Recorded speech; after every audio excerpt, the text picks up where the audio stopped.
Les articles d'Olivier Lafay.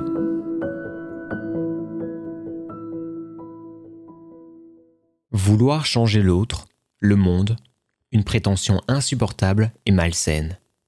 Du 15 juillet 2017. De quel droit puis-je me permettre, moi, un humain lambda, de dire à l'autre de changer de vie ? En fait, ce n'est pas un droit, mais un devoir.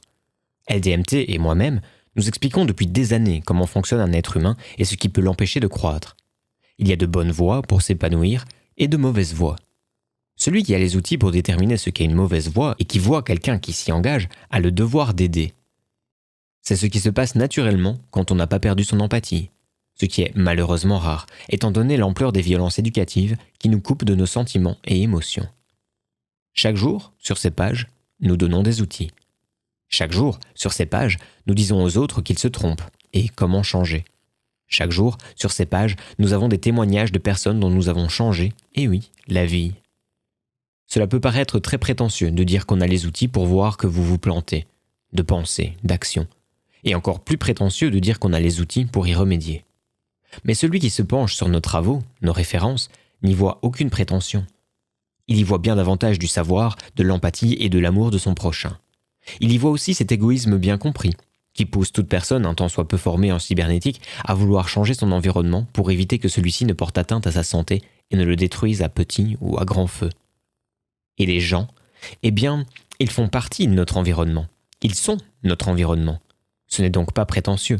Par contre, c'est ambitieux, très ambitieux. Car vouloir changer le monde, c'est, compte tenu des résistances ultra-violentes que cela peut engendrer, une sorte de folie. Vouloir changer le monde, c'est se heurter au mécanisme homéostatique. Tout système constitué, ayant trouvé un équilibre, même néfaste, même autodestructeur, ne voudra plus en changer, et luttera parfois jusqu'à la mort pour empêcher tout changement, même rendu possible par des personnes aimantes. Et on sait également que la mémoire traumatique, qui est une fuite de ses émotions sous la contrainte vitale, des émotions peuvent nous tuer, conduit l'humain à lutter avec frénésie et rage contre ce qui pourrait la faire plus tard s'ouvrir, s'exprimer. La mémoire traumatique se constitue durant l'enfance, principalement. Les gens sont inévitablement amenés, par cette mémoire traumatique, à commettre ce qu'ils ont pourtant fui, à se comporter à l'inverse de leurs réels besoins.